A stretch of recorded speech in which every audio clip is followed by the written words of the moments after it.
Bien, en cuanto al criterio de duración, pues lo mismo. Vimos que había una afectación, de manera que cuando no se cumplía este criterio, había problemas de conducta más graves. Bien, ¿qué quiere decir estos resultados? Bueno, se pueden interpretar de muchas formas estos resultados. Una forma de interpretarlos es que un poco validan las guías o las recomendaciones de expertos para que guíen nuestras decisiones. En el sentido de que cuando nos alejamos de ellas, podemos encontrarnos con personas con problemas conductuales más graves o con peores respuestas adaptativas. Pero, en el fondo, si vamos un poco más allá, lo que podríamos hacer la lectura también de que, al fin y al cabo, las guías de expertos lo que están diciendo es que usemos fármacos de una forma, o sea, que utilicemos tratamientos simples, que no hagamos los tratamientos complejos, es decir, que no hagamos combinaciones de muchos fármacos y que las dosis que empleemos no sean demasiado altas. Entonces, esto podría traducirse como que tenemos que emplear fármacos y los tratamientos sean simples. Bien, nuestra población, hablando de validez externa, hay que ser cauteloso. Recordamos que nuestra población era institucionalizada y que estaban siendo institucionalizadas porque sus problemas tenían graves problemas de índole social, tenían carencias importantes adaptativas y solían presentar bastante comorbilidad, ¿vale? Esta es la población donde podríamos hacer un equivalente. Esta población es similar a la que está descrita en otros estudios con personas institucionalizadas también. Bien, lo que vimos en nuestro estudio que no se veía en otros estudios es que nosotros utilizamos mucha medicación. O sea, más del 72% de personas estaban en tratamiento con psicofármacos, por ejemplo, y el 57% con antipsicóticos. Estos son frecuencias muy altas. Además, como habíamos hecho un estudio en el 2001, vimos que esta tendencia era al alza, es decir, cada vez se utilizan más. Bien. Además, vimos que había factores pronósticos de que se utilizasen psicofármacos y era la edad de la persona y que estuvieran institucionalizadas. Es decir, cuando una persona está institucionalizada tiene más riesgo de que se le prescriban antipsicóticos. Esto era un factor independiente. Bien. Estas son las pruebas, digamos, si vamos a la literatura y vemos los estudios que dicen con respecto al uso de psicofármacos, vemos la carencia que mencionaba anteriormente, ¿no? Por ejemplo, hay una revisión Cochrane del año 2005 que dice que no hay pruebas, que concluye que no hay pruebas no hay pruebas de que los antipsicóticos sirvan para el control de los problemas conductuales. Hay otros estudios, o sea, que lo hacen sobre poblaciones con esquizofrenia y discapacidad intelectual y las conclusiones son las mismas. Hay algunos estudios que han evaluado la risperidona, por ejemplo, y ha visto que tiene cierta actividad para el control de estas alteraciones conductuales, pero a costa de una morbilidad grave, porque sabéis que risperidona puede provocar una serie de síndromes metabólicos y endocrinológicos que pueden llegar a ser graves, ¿no? Y por último, hay un informe que evalúa toda tecnología sanitaria y que evalúa el uso de antipsicóticos en discapacidad intelectual, integrando todos los ensayos clínicos que había, y llegó a la conclusión de que el efecto placebo, o sea, que el placebo proporcionaba mejores resultados. Bien. En cuanto a las anticonvulsivantes, lo que se ha visto es, el argumento es que pueden controlar los impulsos y parece que puede haber cierto argumento para emplearlos. Se ha visto que cuando se están empleando los antiepilépticos están desplazando de alguna manera a los antipsicóticos, quizás porque se ve que los antipsicóticos tienen muchas limitaciones, pero seguimos con un montón de dudas. Por ejemplo, sabemos que en poblaciones epilépticas, por ejemplo, los antiepilépticos pueden provocar alteraciones conductuales, ¿no? Es verdad que hay estudios que dicen que están evaluando esto y que no se están encontrando muchas alteraciones conductuales provocadas por los antiepilépticos en discapacidad intelectual, pero como digo, son muy escasos los datos. Bien, los antidepresivos no me voy a detener porque no se utilizaron. En otras poblaciones, en otros estudios sí que se han visto que se utilizaban. Las benzodiazepinas, sabéis que no se deben de usar porque pueden provocar un efecto paradójico, ¿no? Esto fue lo mismo. Las benzodiazepinas se utilizaban para el control de, por ejemplo, de los delirios y de las agitaciones en pacientes con Alzheimer, ¿no? Que sabéis que con el deterioro cognitivo a veces tienen episodios de agitación, se daban benzodiazepinas, luego se vio que con el tiempo las benzodiazepinas agravaban estos cuadros, porque aumentan la discapacidad cognitiva, o sea, deterioran la capacidad nésico-cognitiva. Bien, en cuanto a las dosis, hay un estudio de Valdovinos, que es de la Universidad de Drake, que un poco sustenta lo que nosotros observamos, ¿no? Que es que hay problemas conductuales, se utilizan psicofármacos y luego muchas veces esas alteraciones conductuales son más graves. Entonces, la respuesta de los profesionales ante ese aumento en la gravedad de los problemas es, según encontró este estudio, aumentar dosis y emplear polifarmacia. ¿Por qué? Porque se interpreta que los fármacos que estamos usando no están siendo efectivos. En realidad, en este estudio se vio que muchos de esos agravamientos en los problemas conductuales eran provocados por los propios fármacos, con lo cual la actitud terapéutica debería ser justo la contraria, es decir, no hacer tratamientos más complejos, sino simplificar y retirar. En la retirada de los psicofármacos es muy importante, es una de las claves que me gustaría transmitir, hacerlo muy despacio.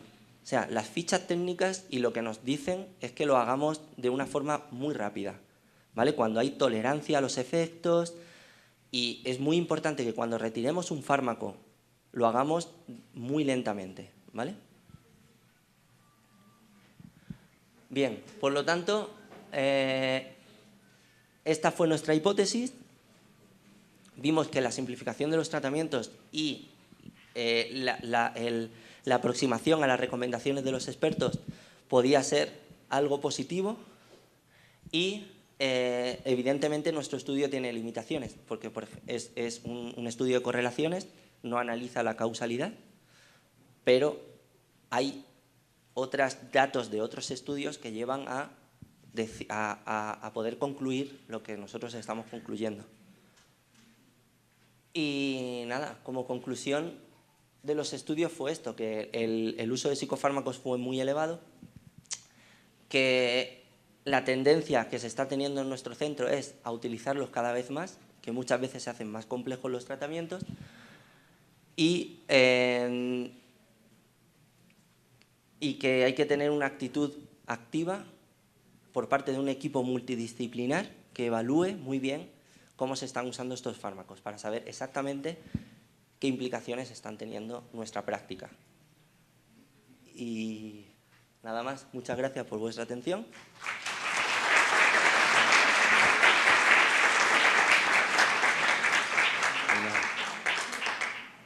Cualquier cosa, ahí tenéis mi correo y el de otra gente del equipo.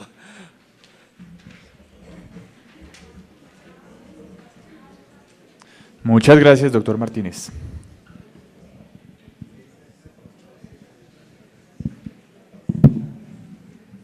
Bueno, les recuerdo tener sus preguntas listas para la sesión de preguntas con el doctor Martínez. A continuación, vamos a tener al doctor Jorge Eslava Cobos, un destacado conferencista nacional, quien en esta oportunidad nos hablará sobre la norma y la anormalidad, imperativos de redefinición en un mundo que cambió. Invito al doctor Eslava. Estamos esperando al doctor Eslava en este momento. Mientras tanto, los invito a preparar sus preguntas.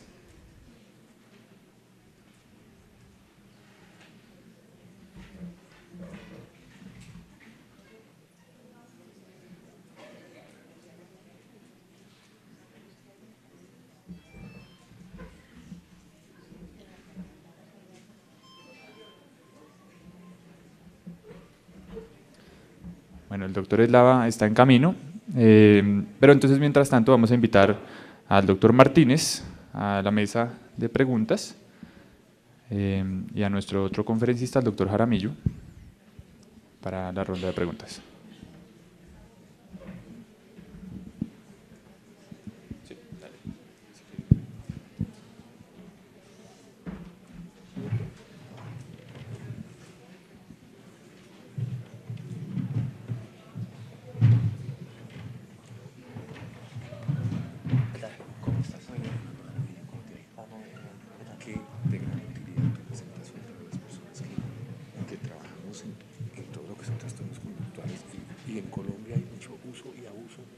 De los fármacos, así, automedicación, cosas así, y la gente no. Sí, en España también. Sí. Bueno, doctores, estoy viendo preguntas bien diversas. Vamos a ver si le pegamos a los temas de los que ustedes pues, han trabajado. Y bueno, vamos a ir entonces por acá. Doctor Martínez, ¿cuál es el riesgo o el beneficio en utilizar risperidona en pacientes con hipotiroidismo?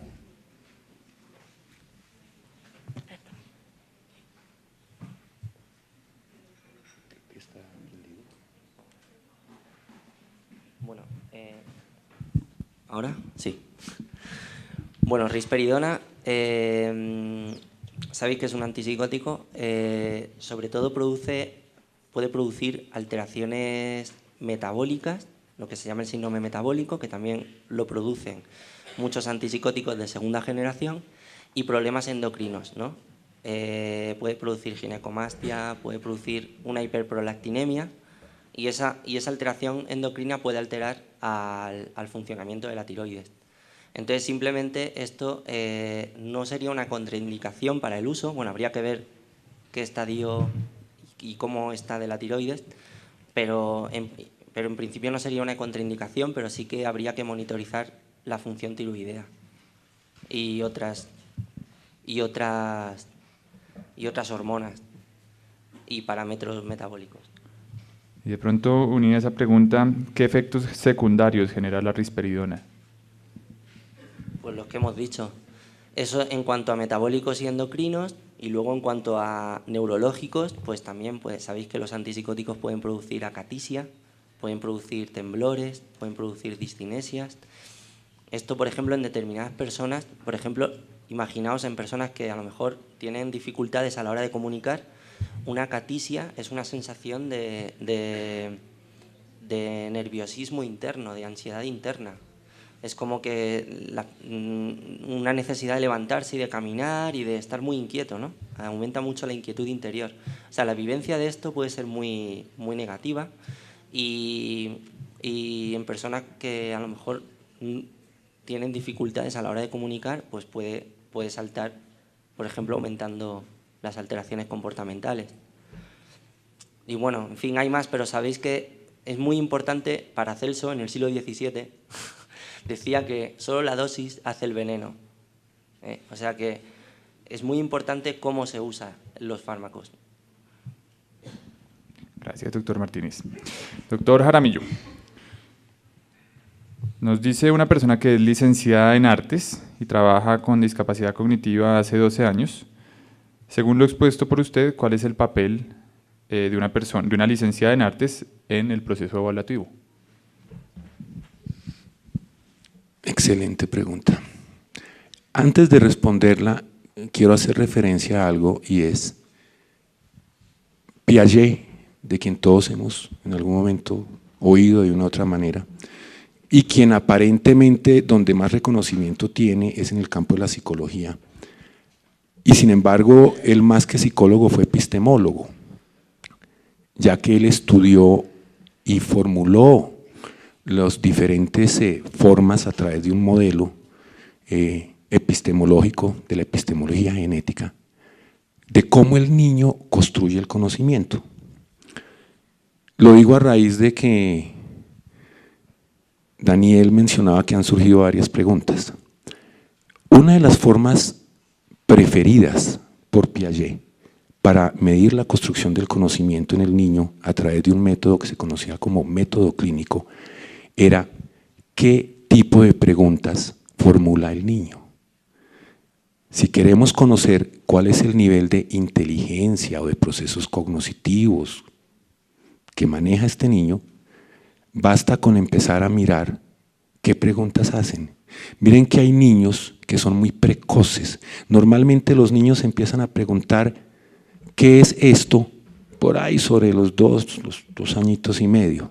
Pero por allá sobre los 5 o los 6 años es que empiezan con la pregunta de ¿para qué es esto? Hay una gran diferencia entre el qué y el para qué. Y si yo encuentro un niño de 2 años y medio que ya me está manejando conceptualmente preguntas en términos de para qué de la predicción, ya me está indicando algo bien interesante. Cuando se hace una presentación, cuando se procura transmitir un conocimiento, se logra el objetivo en la medida en que surjan preguntas. Todo lo anterior era para indicar que cuando surgen preguntas hay cuestionamientos. Cuando hay cuestionamientos se quiere aumentar el conocimiento. Cuando las cosas quedan muy claras es que se transmitió muy poco conocimiento. Ahora sí procedo a responder la pregunta. Una persona es el producto de todas las variables de su entorno, tanto las variables físicas como las variables de carácter inobservable o conceptuales. ¿Cómo vemos el arte? El arte es una pintura, es una partitura musical, o el arte es una combinación de estímulos que impactan sensorial y perceptualmente a la persona y la llevan hacia un desarrollo. ¿Qué ocurre con los niños que a temprana edad pasan a través de programas de estimulación artística? No es que aprendan a pintar mejor o a tocar o interpretar mejor un instrumento, es que logran integrar cognitivamente una gran cantidad de información que posteriormente empiezan a procesar y a utilizar dicha información como un instrumento mediatizador, ¿sí?, para modificar su entorno. El arte no lo debemos de ver entonces, por lo tanto, simplemente como una expresión del artista. Es un instrumento a través del cual el artista me está impactando a mí perceptual y cognitivamente y llevándome a desarrollar nuevas habilidades y estrategias. En la teoría de las inteligencias múltiples hay la inteligencia artística. Y esa inteligencia artística tiene que ver mucho, por ejemplo, se habla específicamente